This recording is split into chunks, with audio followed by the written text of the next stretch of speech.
Tai pirma tokia būtų svarbiausia vieta. Tai kai sėdamės ant motociklo, sėdim per centrą, čia kur būtų kurkojelė. Visada švelniai ir iš lėto. Taip. Iš kairės pusės pas mus yra sankaba. Sankaba, kai išspaudžiam, pirmas bėgis yra žemyn. Paduodi šiek tiek akceleratorių, gaziuko, eini iškart šiek tiek į priekį. Tam, kad jeigu tu taip... Jo, nes jeigu tu taip būsi, gaziuko duosi, tave iškart trauks atgal ir jeigu tu atsitrauksi, tau pradės kelt. Tai tik nepamirštam, akceleratorių visada švelniai, sankaba visada švelniai. Čia du svarbiausi dalykai.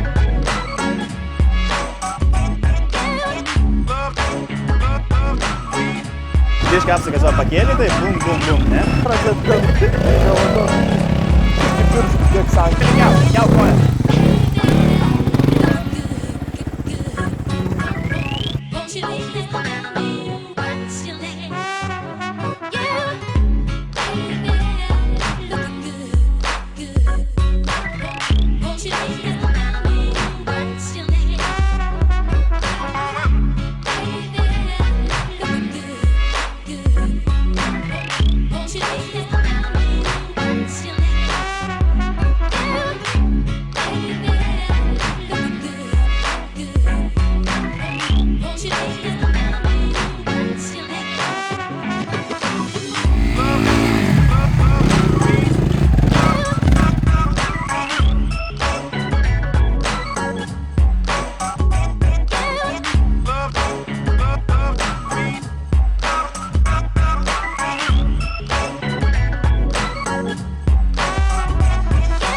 Iš tikrųjų, negalvojau, kad taip sunku yra važiuoti. Nu, aš įsivaizdavau, ne, kad sunku važiuoti su dviračio transporto priemonė, kada yra smėliukas. Na, aš pats iš patirties su mopedais esu kritęs, kaip po priekinių ratų smėliukas pasitaiko, o čia jis visur.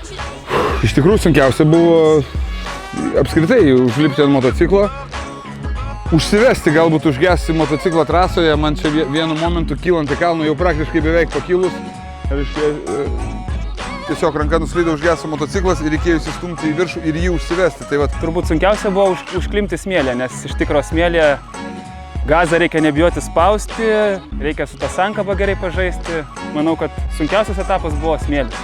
Visus kviečiu rugsėjo 17 dieną, 12 val. Į Lietuvos taurės finalinį etapą. Čia į Pagirių motokroso trasą. Tad mes jūsų laukiame, bus tikrai smagu, bus daug adrenalino, bus dulkių, tikėsimės lietaus nebus, bus saulė, bus karšta, bus daug maisto.